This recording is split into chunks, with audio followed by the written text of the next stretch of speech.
National craft museum और हस्तकला academy और 5 एलिमेंट थिएटर नई दिल्ली की ओर से स्वागत करता हूँ।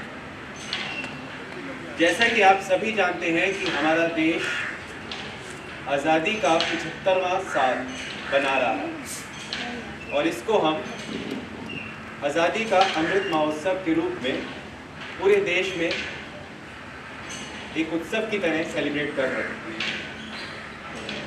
तो उसी उत्सव के भाग के तौर पे आज हम क्राफ्ट म्यूजियम और 5 एलिमेंट्स थिएटर मिलकर आपके सामने 2 दिन का ये नाट्य उत्सव प्रस्तुत करने जा रहे हैं, जिसमें पहला नाटक है जो आज खेला जाएगा वो है आनंद मठ, जो बंकिम चंद्र द्वारा लिखा गया नॉवल आनंद मठ पर ही आधारित है। आनंद मठ के बारे में मैं आपको थोड़ा बता दूं। इसकी जो कहानी है वो 1770 के आसपास की है, जब बंगाल में एक बहुत बड़ा अकाल पड़ा और उस अकाल का फ़ायदा उठाकर अंग्रेज़ों ने बहुत अत्याचार किए और तब अंग्रेज़ एकदम नए नए ही थे हिंदुस्तान में। अगर उस टाइम के राजा या नवाब जो भी थे सब एकजुट हो जाते तो शायद अंग्रेज़ हमारे देश में आ ही नहीं पाते। और ऐसा ही प्रयास हुआ था कुछ सन्यासियों के द्वारा, जिनको हिस्ट्री में आप सन्यासी विद्रोह के नाम से पढ़ सकते हैं, देख सकते हैं। तो उसी विद्रोह पर आधारित है ये आनंद मठ। नाटक की अवधि है लगभग 1 घंटा 10 मिनट। और एक चीज़ और बता दूं मैं आपको आनंद मठ के बारे में, जो हमारा राष्ट्रीय गीत है वंदे मातरम, वो भी सबसे पहली बार इस नॉवल में ही प्रकाशित हुआ बंकिम चंद्र द्वारा। तो चलिए मनाते।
सन 1857 का स्वतंत्रता संग्राम तो सभी को याद है, जिसने ईस्ट इंडिया कंपनी की जड़ें हिलाकर रख दी थी।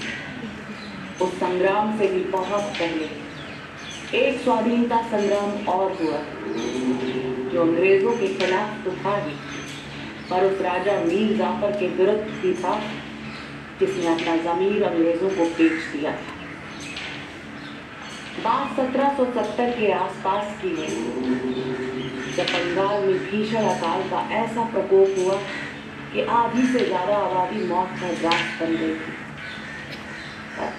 शासकों का लालच था कि अमर बेल की तरफ बढ़ता ही जा रहा था। अन्न की कमी और महामारियां इंसान के साथ साथ इंसानियत को भी निकल गई। जो जिंदा रह गए वो इंसान तो क्या, जंगली हैवानों से भी कई गुजरे, बस जिंदा रहे।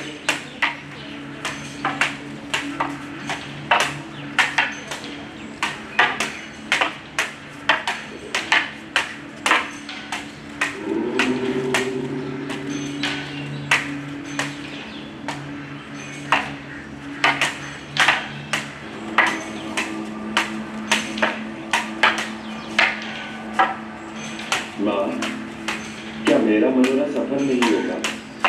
मैं एक बार फिर आपके मुख पर मुस्कान देखना चाहता हूँ। तुमने बाजी क्यों रखी? मैंने जीवन दांव पर रखा है माँ। जीवन तो बहुत कुछ, तुम्हें सब कुछ होना होगा। किंतु इसके सिवा मेरा है ही क्या? दिखाओगी? क्या? भक्ति? भक्ति, मातृभूमि की पूर्ण भक्ति।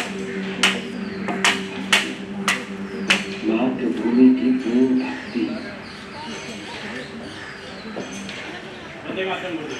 वंदे मातरम। मुझे सूचना मिली है कि पौचिल के पास एक गांव में अंग्रेजों ने लूटपाट कर और गरीब किसानों की धन और संपत्ति लगान के नाम पर लूट के ले गए। ये अंग्रेजों का अत्याचार दिन पर दिन बढ़ता ही जा रहा है। जाओ, जो उन्होंने अंग्रेजों किसानों से छीना है तो उनसे वापस छीन कर किसानों में ही बंटवा दो। जाओ संतानों, वंदे मातरम। वंदे मातरम।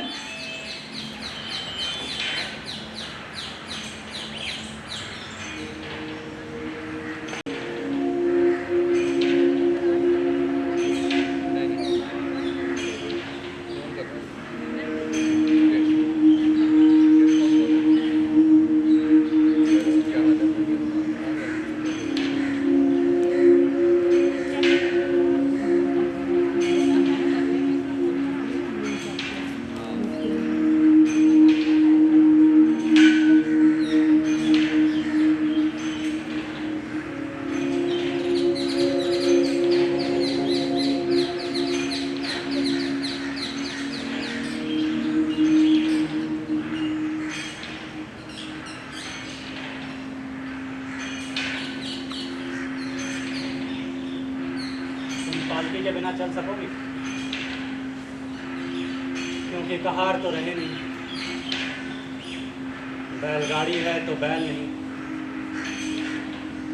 बैल है तो गाड़ी नहीं। तुम चिंता ना करो, मैं छोड़ दूंगी। ये क्या? इसकी अंतिम रक्षा। चलो।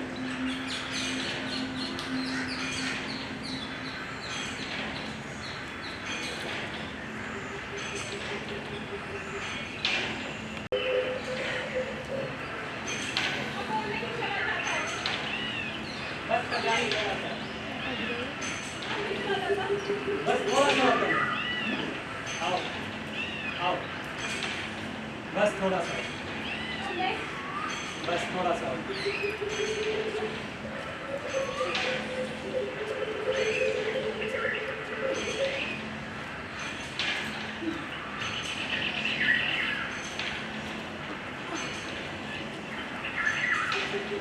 हाँ, ये स्थान को सुरक्षित रखता है। तुम यहीं रुको, मैं अभी आता हूँ। तुम कहाँ जा रहे हो? देखता हूँ कुछ खाने को मिल जाए। इस घोर भट्टी कहाँ जाओगे? मत जाओ। तुम चिंता ना करो, मैं बस अभी आता हूँ।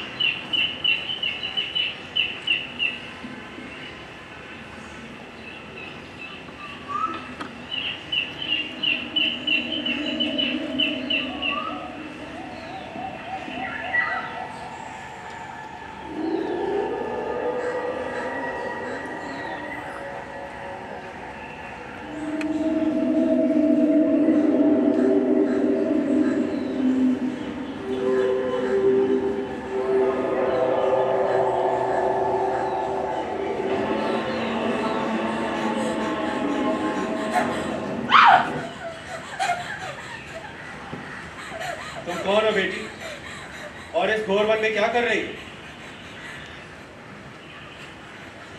मैं राजा बंसी सिंह की धर्मपत्नी कल्याणी हूँ। सारा प्रांत इस अकाल महामारी की चपेट में आ गया, तभी हमें नगर छोड़ जाना पड़ा। मेरे पति खाने की खोज में गए, तभी आदम कौन मेरे पीछे आ गए। तुम चिंता ना करो बेटी, अब ये तुम्हारा कुछ नहीं बिगाड़ सकते। जब तक तुम्हारे पति नहीं आ जाते तुम हमारे मठ आनंद मठ में आश्रय ले सकती। लेकिन मेरे पति वो भी अवश्य मिल जाएंगे। बाबानंद जी गुरुदेव। राजा महेंद्र को ढूंढने का कार्य आप जीवानंद को सौंप दीजिए। जो आज्ञा गुरुदेव। आओ बेटी, चलो।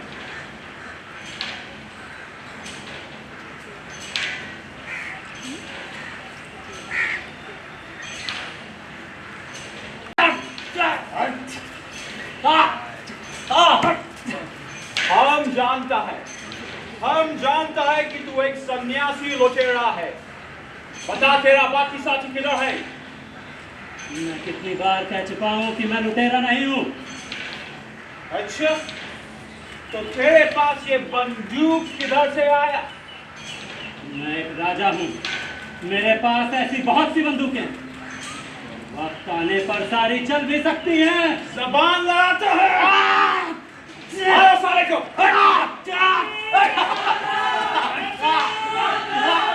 लगता है सन्यासी ने धावा बोल दिया।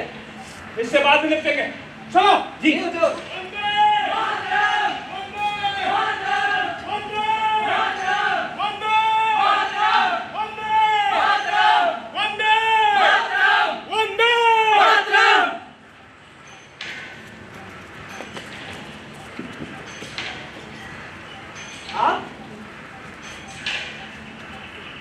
आप इन्हें जानते हैं?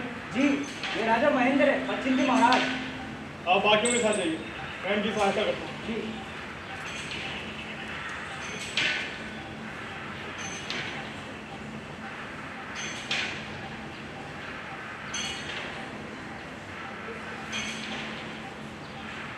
कौन है आप?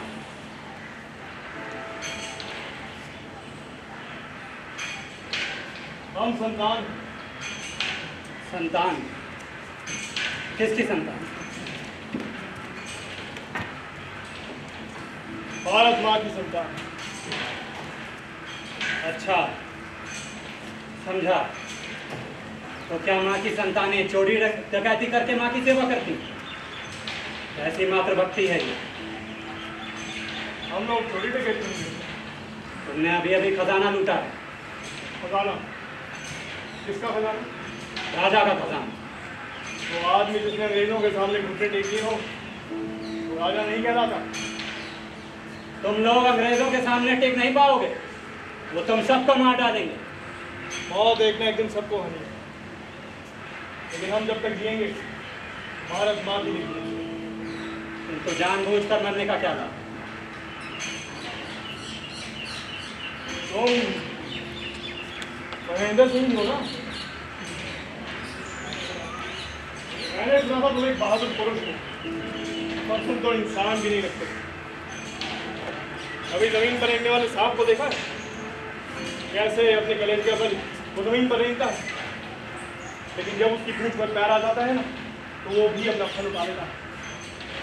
क्या तुम्हारा धीरज कभी नहीं टूटता?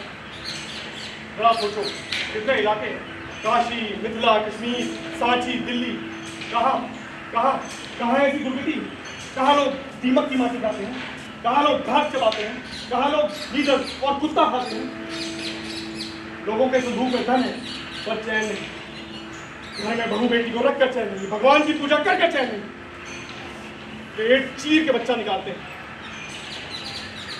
किसी भी देश का राजा हो, उससे उसकी सुरक्षा और पालन पोषण का संबंध होता है, और तुम्हारा राजा भाई रक्षा कहाँ करता है? धर्म गया, इंसानियत गई, सम्मान गया, अब तो जान जाने की नौबत आ गई है। इस मीर जाफर को हटा देना भारत की खैर नहीं। मगर हटाओगे कैसे? मार कर। अकेले? क्यों? अभी उन 1000 बंदों को नहीं देखा?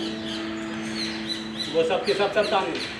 हाँ, और कितनी? हजारों, और धीरे धीरे बढ़ रहे हैं। मान लिया, लेकिन उससे क्या? क्या उससे राजा को गद्दी से हटा पाओगे? मलासी में अंग्रेजों की कितनी पहुंच थी? कहाँ अंग्रेज और कहाँ हमारा ये राजा, उनकी बराबरी। क्यों? क्या केवल ग्रह के बल से ही अधिक हानि पहुंचाई जा सकती है? वीरता और शौर्य कोई माने नहीं रखती। तुम सब में है इतनी वीरता? वीरता और शौर्य पैरों से नहीं टपकती, उसके लिए निरंतर अभ्यास भी आवश्यक है। तो तुम लोग अभ्यास भी करते हो? हाँ, अपने मठ पे करते हैं, जिसे हम आनंद मठ कहते हैं। आनंद। वहाँ हम सन्यासी का जीवन व्यतीत करते हैं और लक्ष्य प्राप्ति के बाद हम पुनः संसारी हो जाएंगे। क्या तुम इस माया को जीत पाए? मैं एक संतान हूँ, इसलिए झूठ नहीं कहूँगा। माया को आज तक कोई नहीं जीत पाया, और जो कहता है कि उसने माया को जीत लिया है, असल में वो माया को जानता नहीं। हम लोगों ने माया का त्याग नहीं किया, बस भारत माँ की आज़ादी के लिए एक व्रत लिया।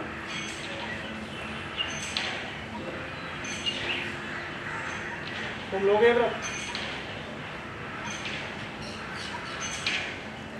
अगर मुझे अपनी घर गृहस्थी ना छोड़नी पड़े तो ही मैं ये व्रत।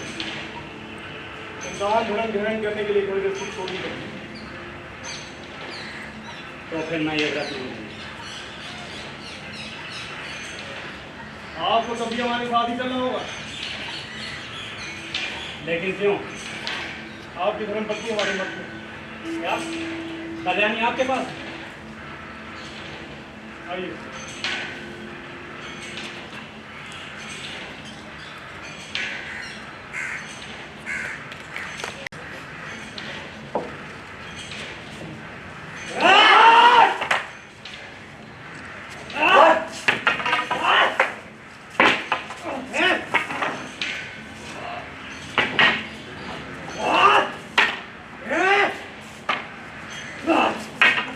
हीरानंद, आजकल आप अभ्यास ठीक प्रकार से नहीं कर रहे हैं।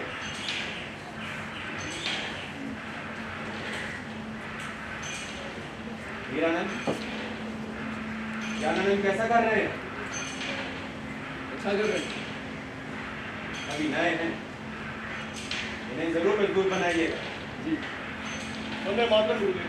वंदे मातरम। गुरुदेव, ये पश्चिम के राजा महेंद्र सिंह।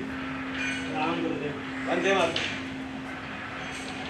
आपके दुखों के बारे में जानकर हमें बहुत कष्ट हुआ, किंतु सौभाग्य से हम आपकी धर्मपत्नी को बचाने में सफल हुए। जी, मैं आपका बहुत बहुत आभारी हूं।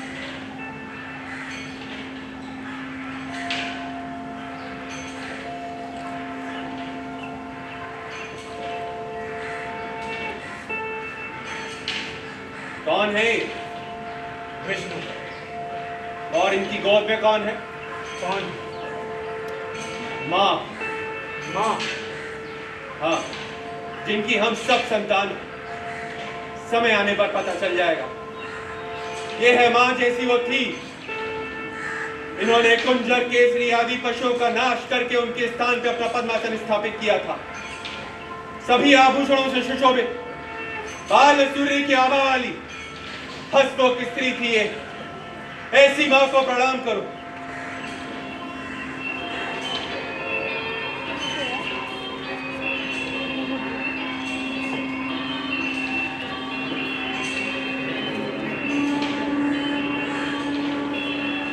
और ये है माँ जैसी वो हो चुकी है। काली। काली काली ममई अपना सब कुछ खो चुकी है, इसलिए आप निर्वस्त्र है। आज संसार में जहां देखो मसान ही मसान है, इसलिए नरकंकाल से अपने तन को ढके हुए है। अपने ही शिव को पैरों तले रौंद रही है माँ। उनके हाथ में खेटक और खप्पर क्यों? क्योंकि अभी अभी संतानों ने हथियार सौंपे हैं। ऐसी माँ को प्रणाम करो।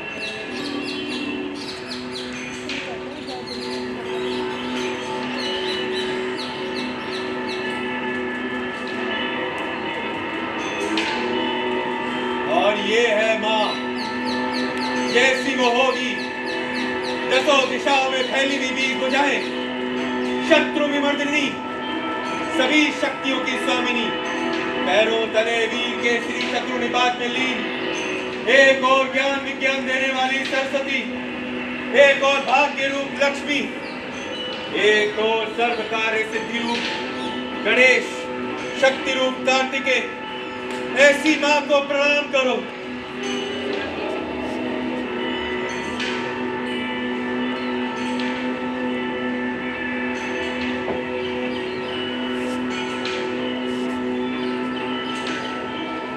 गुरुदेव, गुरुदेव, ऐसी माँ के दर्शन कब होंगे?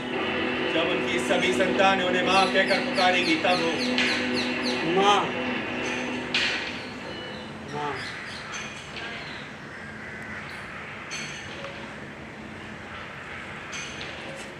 गुरुदेव, मेरी धर्मपत्नी माँ। आप उनसे मिलना चाहते हैं? जी, एक बार उनसे अंतिम बार विदा मिला, उसके बाद अपना सब कुछ माँ के चरणों में समर्पित कर दूंगा। ब्रह्मानंद, इन्हें कल्याणी के आश्रम में ले जाइए।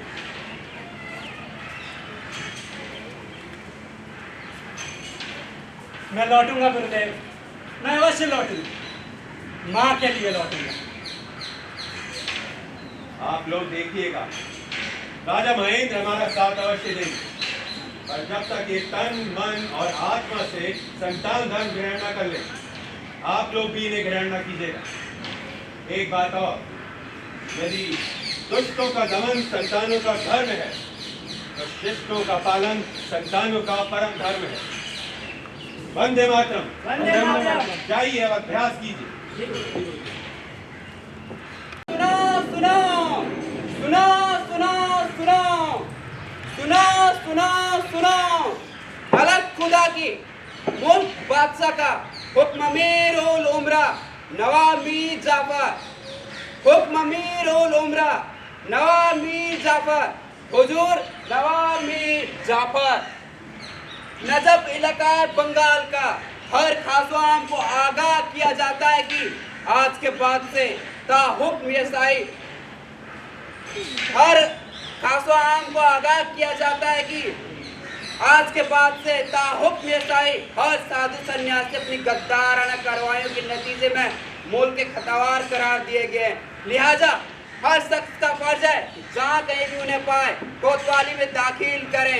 इस ऐलान की खिलाफवर्जी करने वालों को माकूल सजा दी जाएगी। सुनो सुनो सुनो सुनो सुनो सुनो। इन सन्यासियों ने हमें शरण दी थी, हाँ शायद, लेकिन हम जाएंगे कहाँ? पता नहीं। हाँ आया, मैं जरूर आऊंगा। क्या हुआ? किससे बात कर रहे हो? नहीं कुछ, मैं तुम्हें खोना नहीं चाहता करना। चलो घर चलो।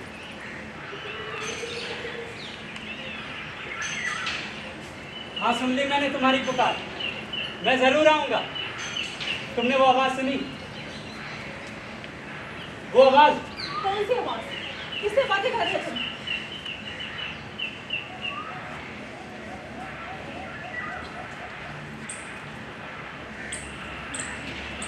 पता नहीं कल्याणी, मुझे क्या हो गया। एक सपना सा है जो मन में पैदा होता है और किसी जल पर पड़ी परछाई के भांति कहीं खो जाता है। हुआ क्या है? कुछ तो बताओ। नहीं कुछ भी नहीं, मैं ठीक हूँ, मैं ठीक हूँ, कुछ क्या भी मैं नहीं। तुम्हारे बारे में इतना भी नहीं जानती? हाँ? क्या हुआ है? बताओ मुझे।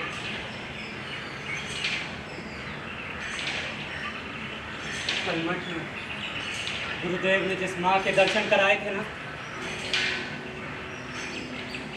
बड़ी अनोखी है वो माँ। उसका रूप मेरी आंखों में समा गया। ऐसा लग रहा है जैसे वो मुझे पुकार रही है। बेटा, बेटा, बेटा।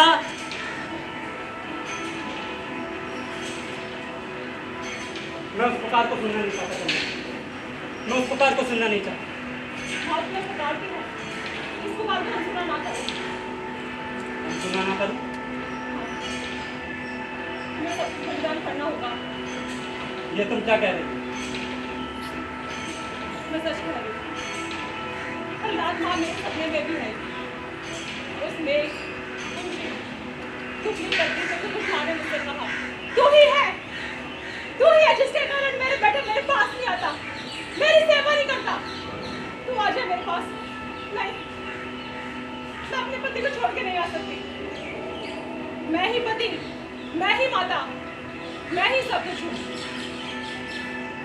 तुम्हें जाना होगा, तुम्हें जाना होगा। नहीं नहीं, ये केवल सपना है। मैं नहीं सुनूंगा पुकार, मैं नहीं जाऊंगा। तुम्हें माँ के बताए रास्ते पर चलना ही होगा, तुम्हें जाना होगा। नहीं नहीं, मैं नहीं जाऊंगा। चलो घर चल। तुम्हें माँ के बताए रास्ते पर चलना ही होगा। क्या मेरे तुम्हारे रास्ते अलग हैं? हाँ। और मैंने अपना रास्ता चुन लिया है। अब तुम्हारी बारी। कौन सा रास्ता? कल्याणी, कल्याणी, कल्याणी, कल्याणी! अरे कोई है? अरे पानी, कोई मदद करो। गुरुदेव, कल्याणी, गुरुदेव ये देखिए क्या हो गया। गुरुदेव मदद कीजिए। कल्याणी, कल्याणी, जो भी बगावत करता हुआ कल्याणी! उसे तुरंत गिरफ्तार कर ले। कल्याणी! ये देखो, ये दो सन्यासी इधर छुपा बैठा है, पकड़ो इनको। गुरुदेव, गुरुदेव, गुरुदेव आप कुछ करते क्यों नहीं? गुरुदेव, गुरुदेव! चिंता ना करो महेंद्र, ये हमारा कुछ नहीं बिगाड़ सकते। ओ, तो तुम हो गुरुदेव, हैं? जहां मौका मिला नहीं, प्रवचन देने लगा। मैं तुमको तुम्हारी सही जगह पहुंचाता, वहां जाके खूब प्रवचन देना। चलो।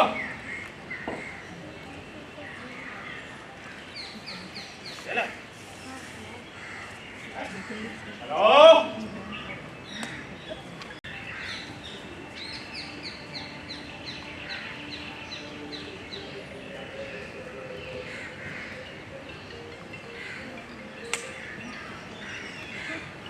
शिवानंद, ये तो कोई स्त्री है। अचेत मालूम होती।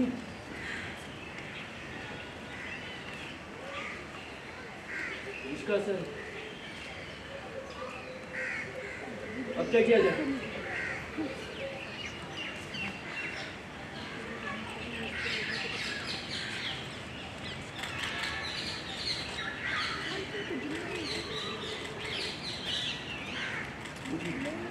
आप चल सकती हैं।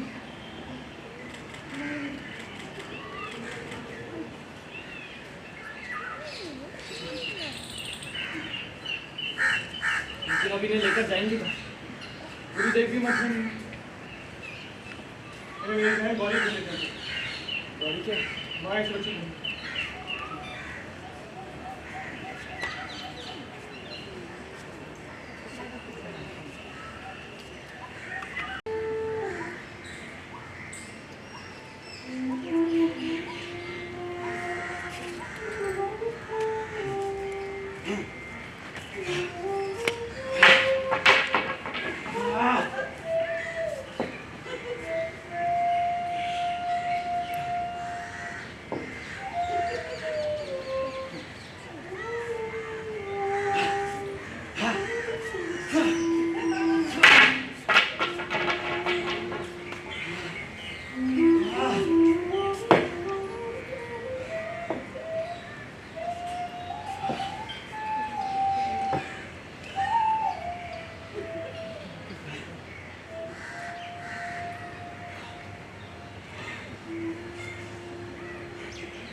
शांति, तुम यहाँ कैसे? तुम मुझे बुलाओ और मैं ना आऊं, ऐसा कभी हो सकता है?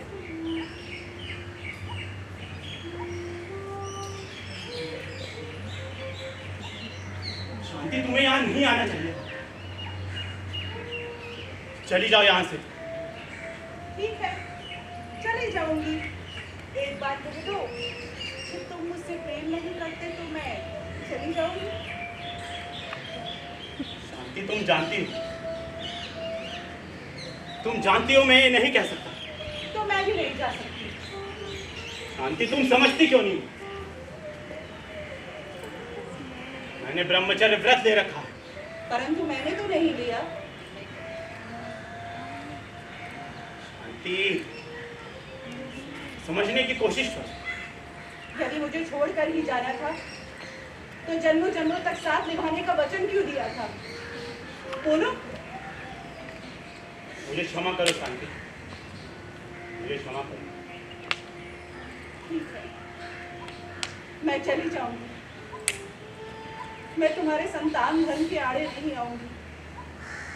मैं तुम्हें और निश्चित नहीं करूंगी। तुम जैसा कहोगे मैं वैसा ही करूंगी। जिस हाल में रखोगे मैं वैसे ही रहूंगी।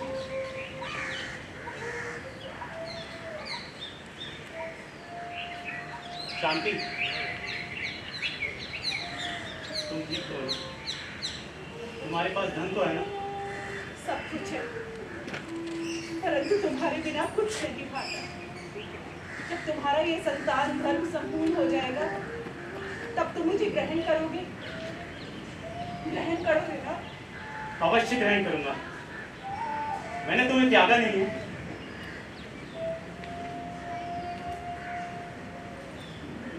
अब मुझे जाना होगा। मैं तुम्हारी प्रतीक्षा करूंगी। भवानंद, थोड़ी देर रुक जाओ, मेरी बात तो सुनो। भवानंद, शांति,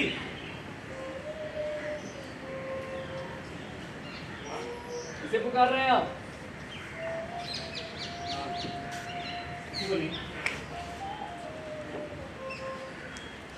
ये कौन है? वो तो आप ही के साथ गए थे। वही हमारे साथी थे, परंतु किसी और दिशा में चले गए। पर उन्हें लौट आना चाहिए। हाँ, अब तो संध्या हो जाएगी, अब तक उन्हें लौट आना चाहिए था। मुझे कुछ संदेह हो रहा है, क्योंकि कल जो घटना हुई है उससे अंग्रेज और ज्यादा विचलित हो गए। जिस किसी को भी श्वेत वस्त्रों में देखते हैं बंदी बना लेते हैं। और गुरुदेव तो केवल श्वेत वस्त्र ही पहनते हैं। भगवान जी, क्या हुआ? आप लोगों को सूचना मिली? क्या हुआ?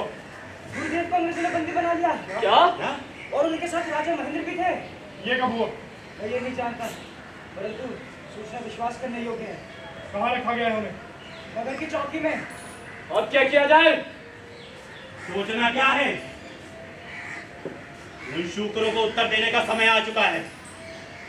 उन्होंने हमारे गुरु, परम गुरु, जो अनंत ज्ञानी है, सर्वदा सदाचारी, जिन्होंने मातृभूमि की सेवा के लिए अपना सर्वस्व समर्पित कर दिया है, जिन्हें हम विष्णु का अवतार मानते आए हैं, ऐसे गुरुदेव विदेशियों के बंदी हैं। उन्हें कैसे छुड़ाना हमारा परम कर्तव्य है। आपने उचित कहा। आओ साथियों, आज अपने वस्त्रों का शत्रु के रक्त से अभिषेक करें। कहिए, हर हर महादेव, हर हर महादेव, हर हर महादेव, हर हर महादेव।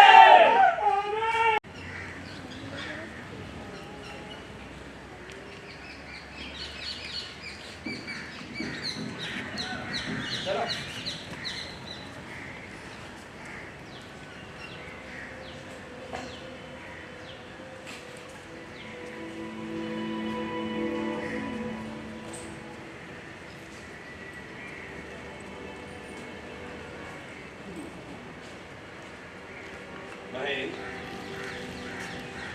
आप इतना विचलित क्यों? आप तो जानते हैं गुरुदेव कल्याणी ने क्या किया। मैं आपके दुख को समझ सकता हूं, किंतु भगवान श्री कृष्ण ने गीता में क्या कहा है? ये आत्मा तो अमर है, ना तो जल उसे डुबो सकता है, ना अग्नि उसे जला सकता है, और ना ही वायु उसे सुखा सकता है। और है ही कल्याणी की बात, यदि आप संतान धर्म ग्रहण करते हैं तो उसका त्याग तो आपे करना ही पड़ता। त्याग और बात है गुरुदेव, और यम यातना और बात। और वैसे भी जिस शक्ति के साथ मैं ये व्रत लेता वो शक्ति तो कल्याणी के साथ ही चली गई। शक्ति होगी, अवश्य होगी। भगवान श्री कृष्ण ने गीता में एक बात और कही है कि हमें केवल धर्म युद्ध करना चाहिए, और यह भी तो पराधीनता के विरुद्ध एक धर्म युद्ध ही है। शक्ति अवश्य हो, आप केवल संतान धर्म ग्रहण कीजिए। आप कदाचित उचित कह रहे हैं गुरुदेव। मुझे अपनी माँ को स्वाधीन कराने के लिए ये व्रत लेना पड़ेगा, और वैसे भी कल्याणी के अंतिम शब्द भी तो यही है। परंतु गुरुदेव, हम इस कारागार से निकले बिना कुछ कर भी क्या सकते हैं? हम इस कारागार से अवश्य निकलेंगे। परंतु कैसे गुरुदेव? अवश्य। कौन? वंदे मातरम गुरुदेव। वंदे मातरम। चलिए गुरुदेव, आपको भिजाना है। ज्ञानानंद, आप यहाँ कैसे? मुझे भगवान जी ने यहाँ पर भेजा है। मुझे जैसे पता चला कि आप यहाँ पर हैं, मैं अपने साथ धतूरे की छूट लेके आया और मैंने दो सिपाहियों को खिला दी। चलिए गुरुदेव चलिए। और ये बाकी संतानें, उनकी आवाज कहाँ से आ रही है? वो सब आपका नगर की चौकी के बाद छिपकर प्रतीक्षा कर रहे हैं। छिपकर प्रतीक्षा कर रहे हैं? जी गुरुदेव। ज्ञानानंद, आपको ये छिपकर नहीं आना चाहिए था, क्योंकि कोई भी कार्य अगर हम छिपकर करते हैं तो वो चोरी तुल्य होता है, और माँ की सेवा में चोरी कैसी? जाइए, कह दीजिए बाकी संतानों से कि मैं इस प्रकार से यहाँ से नहीं जाऊंगा। आज उनकी और मेरी शिक्षा की परीक्षा है। जाइए। जो आ गया गुरुदेव।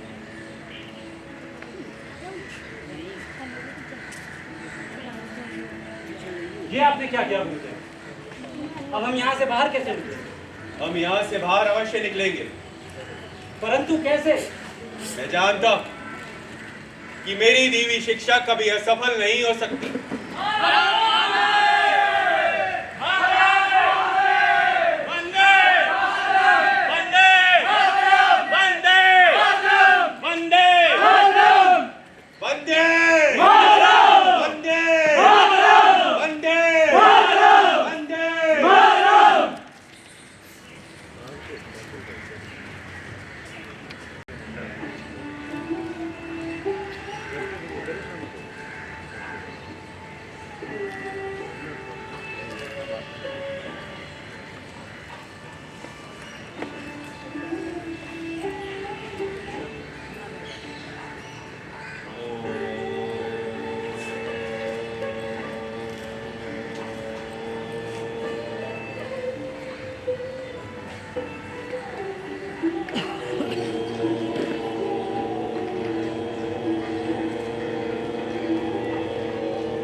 हमें कल की विजय के उपरांत निश्चिंत नहीं होना है।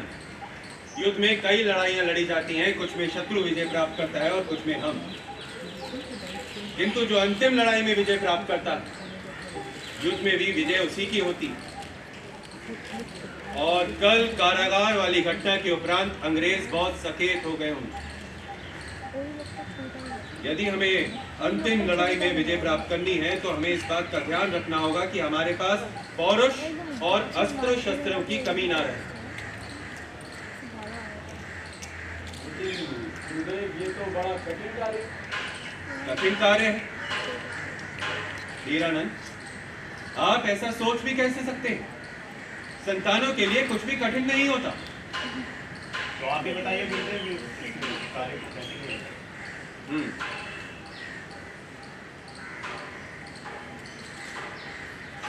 सोच विचार करने के उपरांत मैं इस निर्णय पर पहुंचा हूं कि अस्त्रों को जुटाने के लिए मैं भारत भ्रमण करूंगा। परंतु गुरुदेव, क्रय करके अस्त्र कैसे इकट्ठे किए जा सकते हैं? और फिर इतने अस्त्र हमें देगा कौन? हम अस्त्रों को क्रय नहीं करेंगे, अपितु उसका निर्माण यहीं करेंगे। यहाँ आनंद मठ में? आनंद मठ में अस्त्रों का निर्माण नहीं हो सकता, इसीलिए मैं राजा महेंद्र को संतान धर्म की दीक्षा देना चाहता हूं। अब आप लोग भी चलिए, संध्या का समय हो रहा है। मुझे संतानों को दीक्षा भी देनी।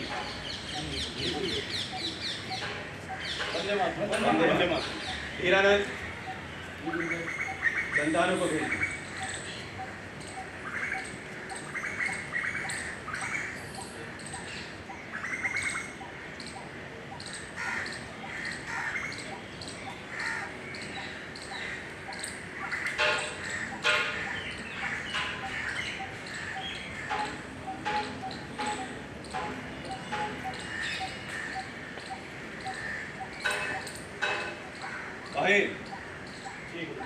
आप जानते हैं संतानें दो प्रकार की होती हैं।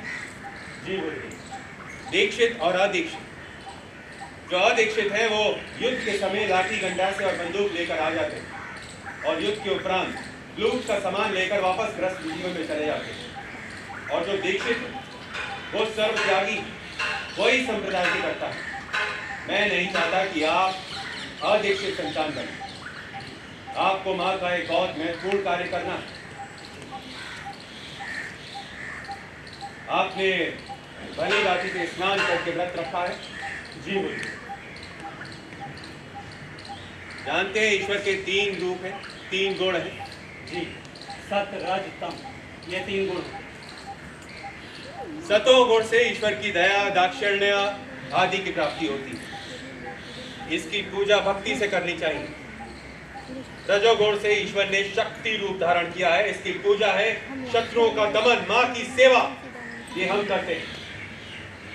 और तमोगुण से ईश्वर ने शरीर रूप धारण किया। इसकी पूजा की जाती है फूल, पत्तियों, प्रसाद आदि से, जो आम लोग करते हैं। इसका मतलब गुरुदेव संतान केवल उपासक।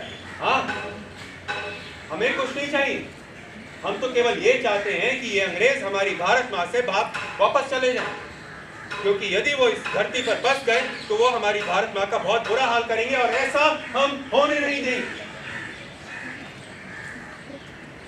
अब आप भगवान को साक्षी मानकर ये प्रतिज्ञा कीजिए कि आप संतान धर्म के सभी नियमों का पालन करेंगे। सभी नियमों सभी का नियमों पालन का पालन करें। जब तक माँ का उद्धार नहीं होता, ब्रह्माश्रम का पालन करेंगे। ब्रह्माश्रम का पालन करें। माँ, भाई, बंधु सभी का त्याग करेंगे। सभी का त्याग करेंगे। केवल ब्रह्मचर्य का पालन करेंगे। केवल ब्रह्मचर्य का पालन करें। केवल माँ के उद्धार के लिए ही युद्ध करेंगे, अस्त्र शस्त्र उठाएंगे। केवल माँ के उद्धार के लिए ही युद्ध करें। कभी पीठ नहीं दिखाएंगे। कभी पीठ नहीं दिखाएंगे। और यदि प्रतिज्ञा टूटी तो जलती चिता में कूदकर या विष खाकर अपने प्राण दे देंगे। और एक बात, आप दोनों का वर्ण क्या? गुरुदेव, मैं क्षत्रिय हूँ। मैं ब्राह्मण। याद रखिए, संतानों का कोई धर्म, जाति या वर्ण नहीं होता। उनका केवल एक ही वर्ण होता है, एक ही धर्म होता है, माँ की सेवा।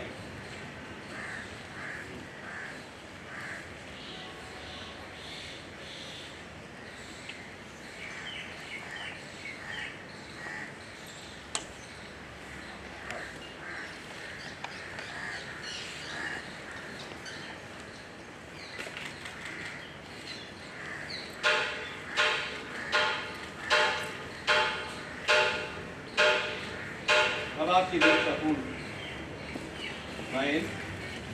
मैं नहीं चाहता कि आप बाकी संतानों की भांति जंगल में जाकर युद्ध करें। मेरी इच्छा है कि आप 5 दिन लौट जाए। लौट जाऊं? जी। ये आप क्या कह रहे हैं? मैं चाहता हूँ आप वहाँ पर जाकर कारखाने का निर्माण करें, जहाँ पर मेरे भेजे हुए कारीगर तोपों का निर्माण करें। जी, समझ गया। आप मुझे आज्ञा दीजिए ताकि ये कार्य मैं अति शीघ्र पूरा करूँ। वंदे मातरम। वंदे मातरम।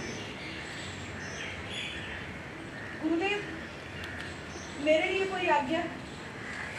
आज से आपका नाम नवीनानंद है। ऐसे आपका वास्तविक नाम क्या है? शांति देवी। शांति राम या शांति देवी? आपको लज्जा नहीं आती धोखा देते हुए?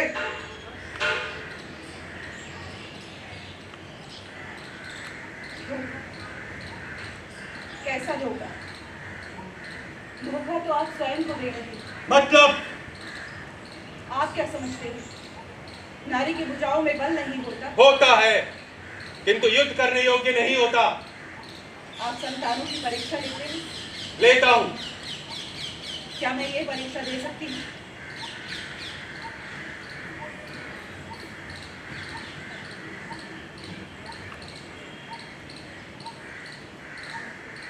जो इस पे प्रतिज्ञा चढ़ा देता है वही बलवान होता है।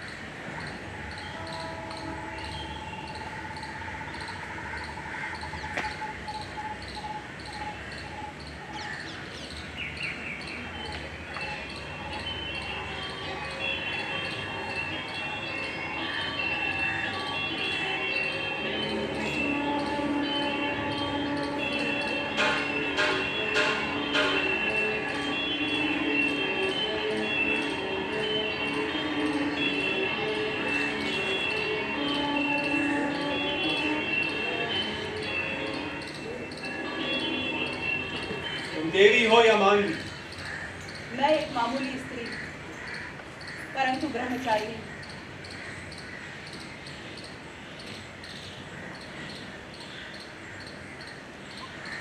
ब्रह्मचारिणी हो, बाल विधवा हो, जी नहीं,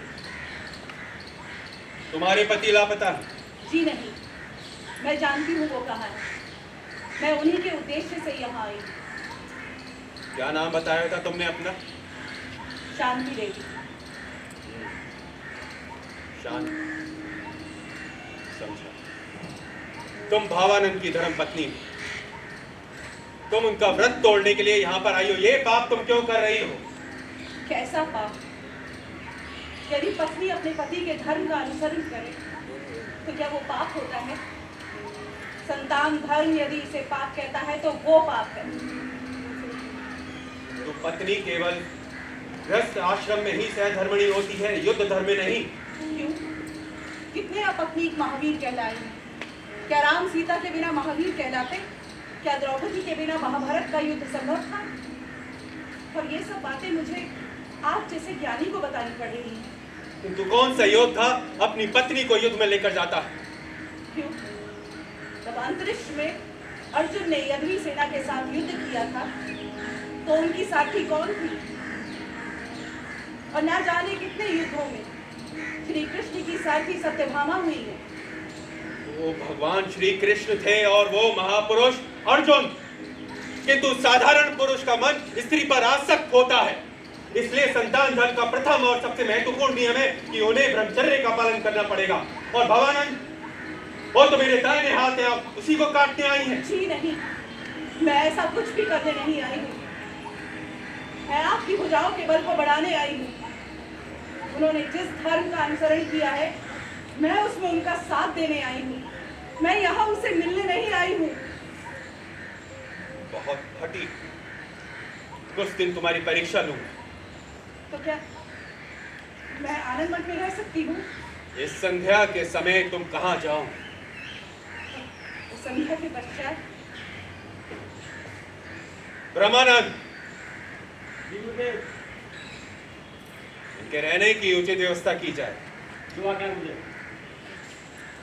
वंदे मातरम। वंदे मातरम। भवानी की भांति तुम्हारी ललाट में अग्नि बसती है। तुम इस संसार को जलाकर भस्म कर सकती हो।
आप कुशल से तो हैं?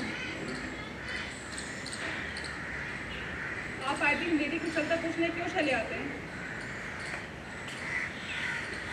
जो वृक्ष रोकता है जल्दी उसमें वही देता है। मैंने आप मेरे जगह में जीवन को रोका। वो बढ़ रहा है नहीं, ये देखना मेरा ही कर्तव्य है। विष वृक्ष तो कभी सूखता है। क्या जीवन विष है? ना होता तो मैं उसे जल डालकर नष्ट करना क्यों चाहा होता। खैर छोड़िए, मेरे पति का कोई समाचार? बार बार उनके बारे में क्यों पूछती हैं आप? उनके लिए तो आप मर चुकी हैं। मैं उनके लिए मर चुकी हूँ, मेरे लिए वो नहीं। कैसे है वो? अच्छे। कहाँ पर है? फॉर्च्यून में? हाँ, क्या कर रहे हैं? वही जो गुरुदेव की आज्ञा थी। गुरुदेव के कहने पर वहाँ उन्होंने कार्यशाला बनाई। यहाँ हमारे भेजे हुए कारीगर अस्त्रों का निर्माण करते हैं। आज इन्हीं के कारण संतानों को अस्त्रों की कोई कमी नहीं। हमारे दाहिने हाथ है वो। अगर मेरे प्राण न दिए होते तो ये संभव भी ना होता। आपने मुझे नया जीवन क्यों दिया?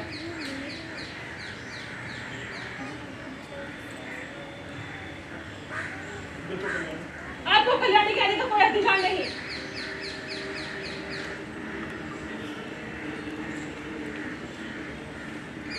क्या कहा? आपको कल्याणी कहने का कोई अधिकार नहीं। क्या कहा?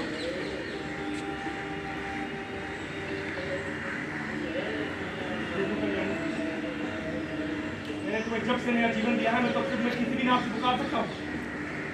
तुम मेरी हो कल्याणी, केवल मेरी हो।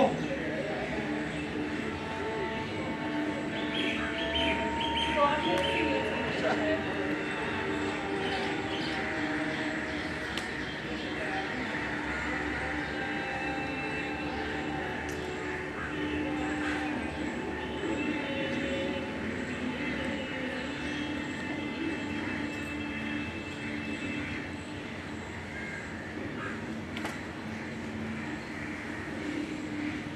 गुरुदेव अब कभी भी लौटने वाले हैं।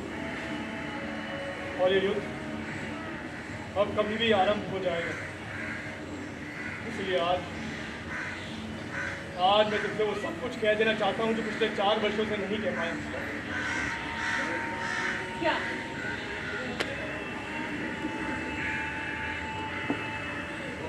यही कि तुम अपने पति के लिए मर चुकी हो। तुम चाहो तो दूसरा विवाह कर सकती हो। जिससे यदि मैं कहूँ मुझसे, आपके महाव्रत का क्या होगा? मैं नहीं जानता। आपके संतान धर्म का क्या होगा? मैं नहीं जानता। आपके नाम जीवानंद का क्या होगा? मैं नहीं जानता कल्याणी, मैं कुछ नहीं जानता। संतान धर्म मेरा जीवन है, परंतु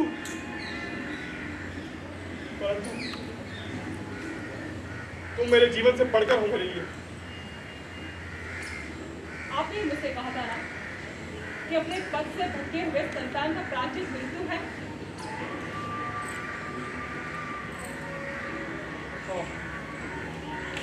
अगर मैं हाँ कह दूं तो आप प्रायश्चित करेंगे, और अगर मैं ना कह दूं तो मैं हाँ नहीं कह सकती।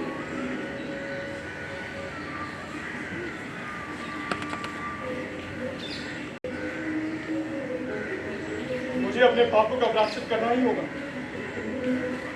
परंतु अब मैं युद्ध भूमि में ही अपने पापों का प्रायश्चित करूंगा। गुरुदेव, मुझे आशीर्वाद दीजिए। माँ, मुझे आशीर्वाद दीजिए।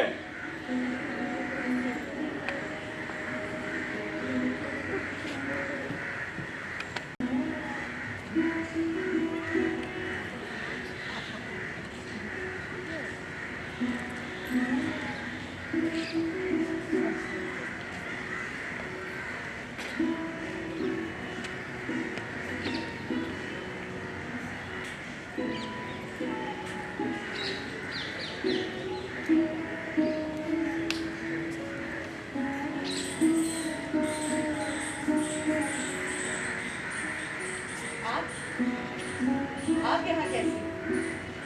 क्यों, क्या मैं तुमसे मिलने नहीं आ सकता? आ सकते हैं। कहिए, नवीनानंद से क्या कार्य आ पड़ा? आज नवीनानंद से नहीं, अपनी शांति से मिलना है। परंतु यह नवीनानंद शांति नहीं। ऐसा ना कहो शांति। देखो, कुछ दिनों में एक महायुद्ध होने वाला है, और उसके बाद पता नहीं मैं रहूं या ना रहूं, हम मिले या ना मिले। इससे पहले बस एक बार मैं तुमसे दूर हो जाओ मुझसे। मैंने कहा दूर रहो मुझसे। शांति।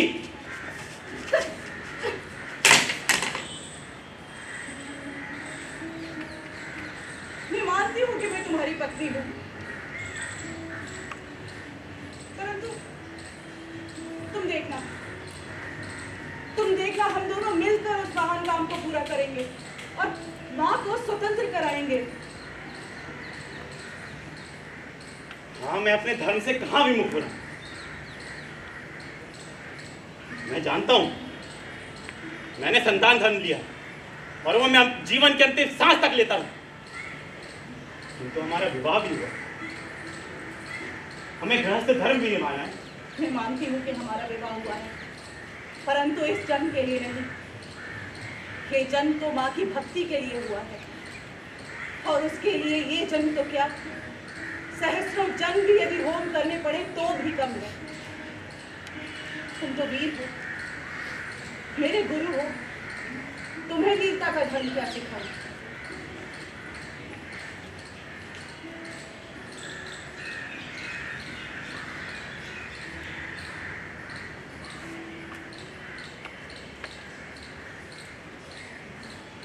कदाचित तुम ठीक कह रहे हो नवीनानंद। मैं स्वार्थवश अपना धर्म भूल चुका हूं,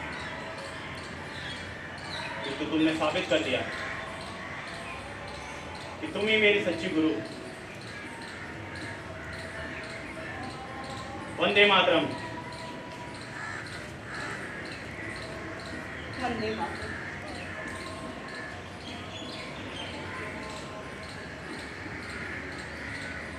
वंदे मातरम। गुरुदेव आप?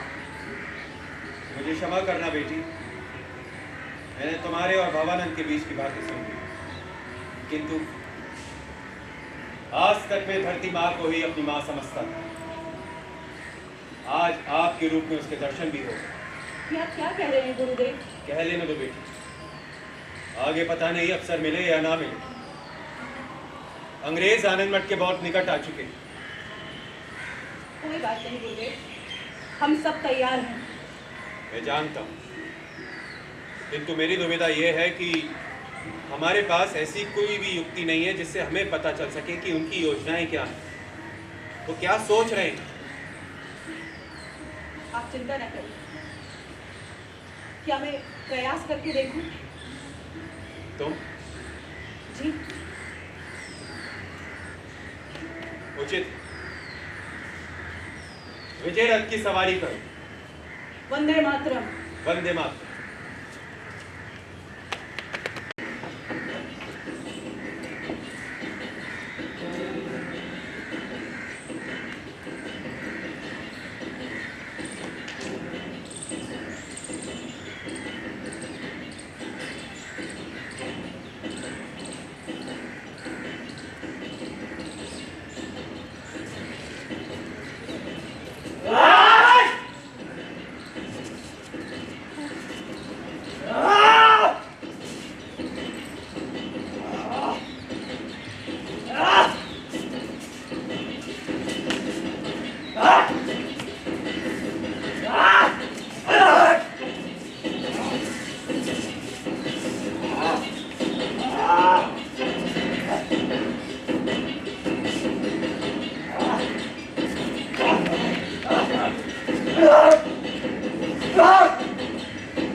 तन की शक्ति के साथ साथ मन की शक्ति भी आवश्यक है, समझे?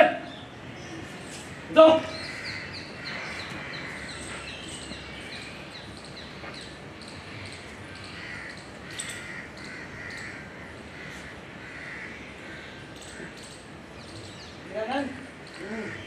गुरुदेव के मठ में लौट आ जाने से शैतानों में नहीं का प्रभाव हो गया। हाँ, मैंने सुना है उन्होंने बहुत से कारीगरों को पश्चिम भेजा है, जिसके कारण आप संतानों के पास पर्याप्त मात्रा में अस्त्र शस्त्र हैं। सही कहा। सुना है अगले साल में मठ बहुत निकट आ चुके हैं और उनके पास तोपे भी हैं। तो क्या हुआ, राजा महेंद्र ने भी तोपे तैयार करवा ली हैं और वो बहुत जल्द हमारी सहायता के लिए यहाँ पहुँच जाएंगे। हमारा काज सच हो जाए, नहीं तो युद्ध में विजय प्राप्त करना कठिन हो जाएगा। कठिन हो सकता है किंतु असंभव नहीं। मैं संतानों रक्षण करके आता हूँ।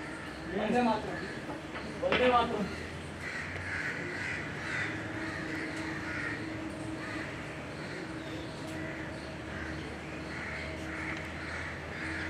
आइए जीवन, मैं आप ही की राह देखा। मुझे आपसे बात करनी। जी, आप नगर गए थे? जी हाँ। अपनी बैंक दौरी किया?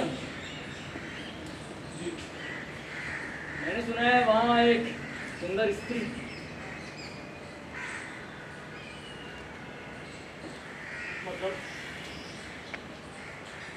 मतलब ये कि आप उस स्त्री पर अनुरक्त हैं।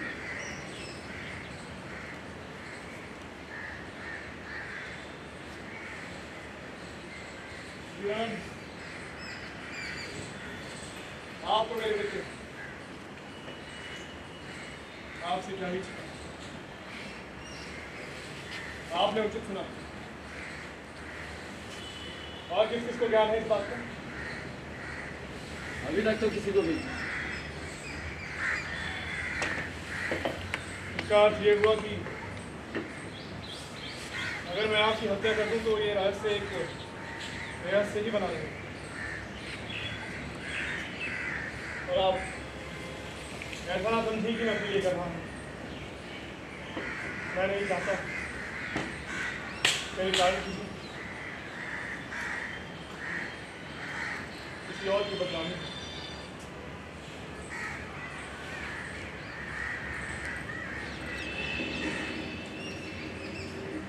संभालो। वैसे तो संतानों को आपस में लड़ना मना है, परंतु उनकी रक्षा के लिए लड़ा जा सकता है।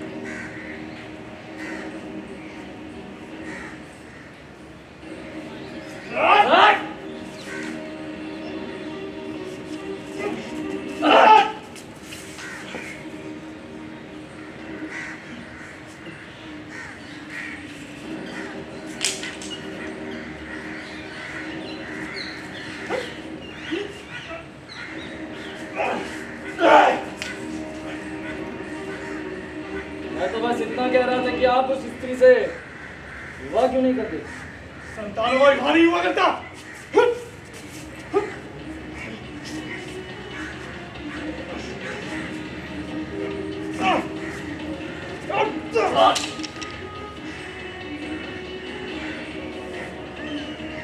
क्या ये संतान धर्म इतना आवश्यक है? क्या क्या कहा तुमने? मैं उग चुका हूं इस संतान धर्म से, अब और नहीं निभा सकता इसे। मुझे भी अपने घर परिवार की याद आती है, अपने भाई बहन की याद आती है, अपनी माँ की याद आती है।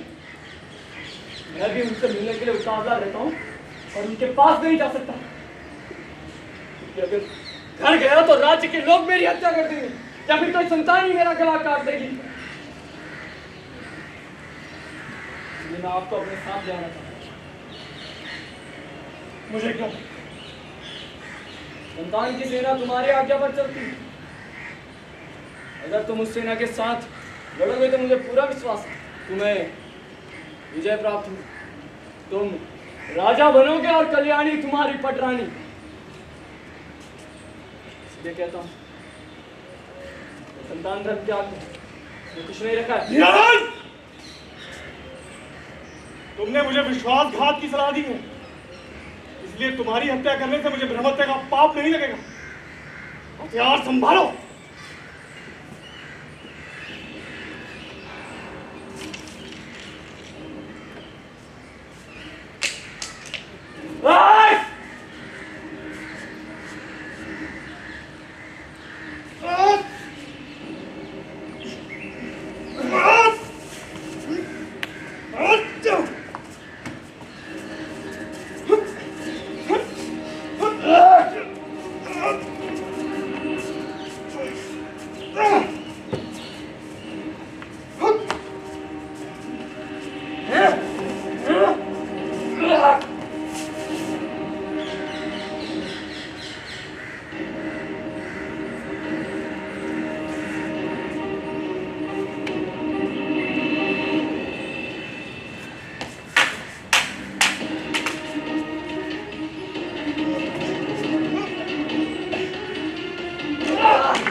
ना साबित कर दिया, वास्तव में एक सच्ची संतान। सुनो,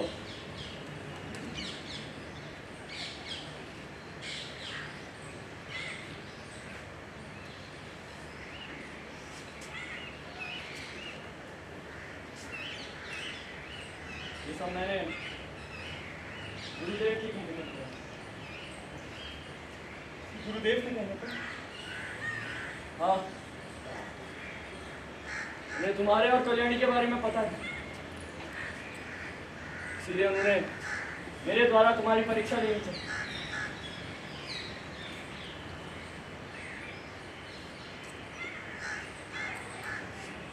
तो फिर आपने क्या पाया?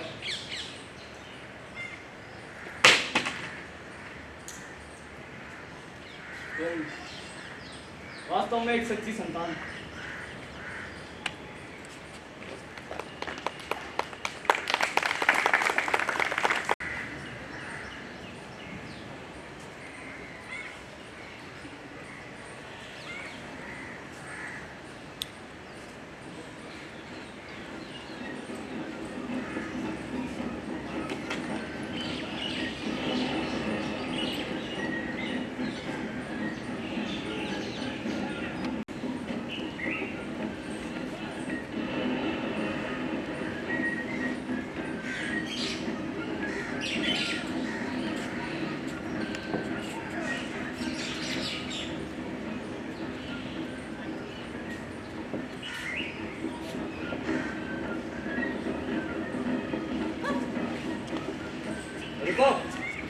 कौन हो तुम? हुजूर हम फल वाली हैं। फल वाली? यहाँ क्या कर रही हो? वो जरा यहाँ से गुजर रहे थे। गुजर रही थी? ओह, तुम तो बहुत खूबसूरत हो। मेरे घर चलोगी? ब्याह करो तो चलो। ब्याह नहीं होगा, पर बीवी बनकर रहोगी। अच्छा, ऐसी बात है। जी। पता है, मेरे पास एक बंदर था, बहुत शैतान, बहुत ही प्यारा। बेचारा मर गया, उसका पिंजरा खाली है। तू उसमें बंदर बन के रहेगा, रोज तुझे ढेर सारे फल दूंगी। फल? फल तो मुझे बहुत पसंद है। तो कितने जाऊं? पिंजरा लेके अभी नहीं नहीं, आऊं। रुको, अभी नहीं, 4-5 दिन बाद। पर तुम रोज मिलने आना। 4-5 दिन बाद? जी। सन्यासी तुम्हारा सफाया कर देंगे। अरे 4-5 दिन बाद तुम्हें कोई सन्यासी दिखेगा ही नहीं, हम उन्हें मार डालेंगे।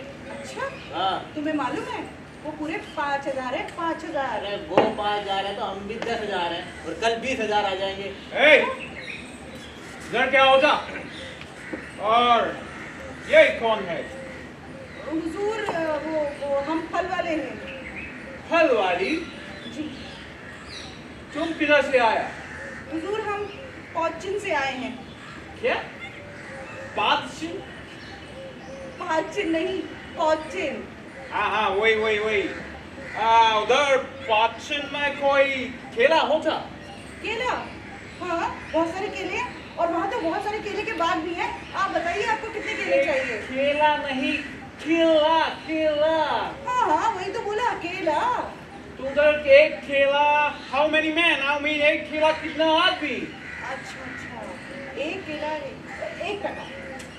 कितना 100 आदमी? 100 टका। कितना 1000 आदमी? 1000 टका। ये कितना? 5। ये कितना? 5। तो टोटल कितना आदमी? 10। Hey, nonsense! Take her away! चलो यहाँ से। Hey, 1 minute! रुको, हुजूर बुला रहे। तुम पाचिन से कब आया? उधर कोई सन्यासी होता या निकल गया? निकलेगा कहाँ? हमको तो नहीं मालूम।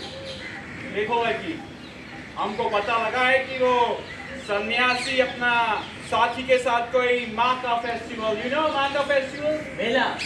हाँ, मेला। वो उनको मेला में लेके जाता। तुम इसके बारे में कुछ जानता? नहीं। देखो लड़की, तुम अगर हमें खबर देगा तो हम तुमको बख्शीश देगा। बख्शीश देगा? देना? हाँ, देगा, बहुत बख्शीश देगा, लेकिन पहले हमको खबर मांगता। ठीक है हुजूर, हम परसों आपको खबर लाकर दे देंगे। नो, हमको आज ही खबर मांगता, आज रात। आज रात को कैसे हो सकता है? आज रात को नहीं हो सकता, मैं परसों आपको पक्का खबर लाकर दे दूंगी। देखो लड़की, अगर तुम हमको आज रात खबर देगा तभी हम तुमको बख्शीश देगा। अरे मगर हुजूर, लेट मी एक्सप्लेन। क्या? देखो, कल सुबह हम उन पर हमला कर देंगे। Hey, you nonsense, you rascal! What are you saying? Hey लड़की, तुम आज रात खबर नहीं ला सकता? आज रात को नहीं हो सकता हुजूर। अरे बाबा इसे कहो ना कि बंदूक सिराने रखे, दारू पिए और सो जाए। एक रात में आना और जाना कैसे हो सकता है? एकदम छछूंदरों वाली बातें कर रहा है ये। Hey, what does he say? छुछू माने बहादुर। Oh, brave man! Yeah. I am a very big choo-choo. In fact, I am India का सबसे बड़ा choo-choo. Just like Clive Choo-choo, Philip Choo-choo. Hey, लड़की, तुम जाओ घोड़ा पे और खबर लेके आओ। लो, कर लो बात है। हम ठहरे गरीब आदमी, हमारे पास घोड़ा कहाँ से आया? अब तो घोड़ा ही नहीं होगा तो हम उसे चलाएंगे कैसे? अब जब हम चलाएंगे नहीं तो फिर हम जाएंगे कैसे? Poor and innocent India. That's why I like it. यही तुमको घोड़ा पे लेके जाएगा। ये गधा हमको घोड़े पे लेके जाएगा। ये खजा तुमको घोड़ा पे लेके जाएगा। हम तुमको पूरा 100 रुपया देगा। 100 रुपया? अरे फिर तो हम यूं गए और हम यूं आए। अब चलते हैं फिर हम। Yeah, go. मगर इससे कह दो ये हमें हाथ नहीं लगाएगा। Hey, don't touch her. India का सबसे बड़ा चू-चू। Big choo-choo. संतानों, अभी नवीन आनंद शत्रु के शिविर से ये सूचना आए हैं कि वो हम पर कल सुबह ही आक्रमण करने वाले हैं। शत्रु का ये दुस्साहस, उसके तोपों की ये गड़गड़ाहट, इसका उत्तर देने की शक्ति हमारे पास थी, किंतु दुर्भाग्य, हमारा दुर्भाग्य, महेंद्र चाहे जितनी भी चेष्टा कर ले वो कल संध्या से पूर्व तोपे लेकर यहाँ नहीं आ सकते। बिल्कुल नहीं आ सकते वो तोपे लेकर यहाँ। अब क्या किया जाए? मैं आ चुका हूँ गुरुदेव, और अपने साथ ये योद्धा भी लाया हूँ। जय हो गुरुदेव। आपकी जय। गुरुदेव, हम सब भी आपके साथ हैं। आपकी भी जय। वंदे मातरम! वंदे मातरम! किंतु अब शत्रु द्वार पर आ खड़ा है। वो आनंद मठ को मिट्टी में मिलाकर हमारे हृदय पर पैर रखकर आगे बढ़ जाएगा।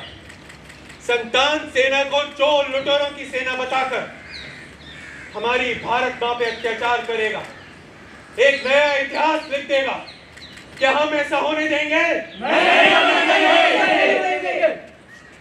शक्ति का मदपान करके वो हमारी भारत मां को पराधीनता की रस्सी में जकड़ देगा। क्या हम ऐसा होने देंगे?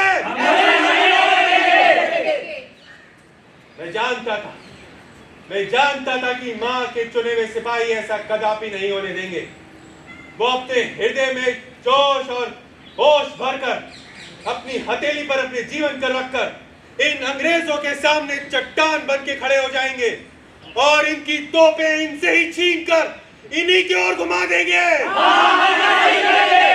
हम रक्त की अंतिम बूंद तक लड़ेंगे।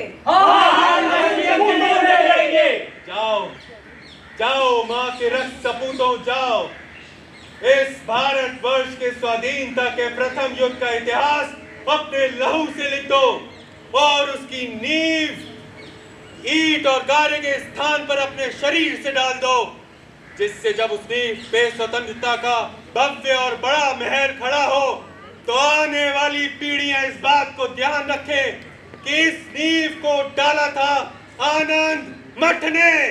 वंदे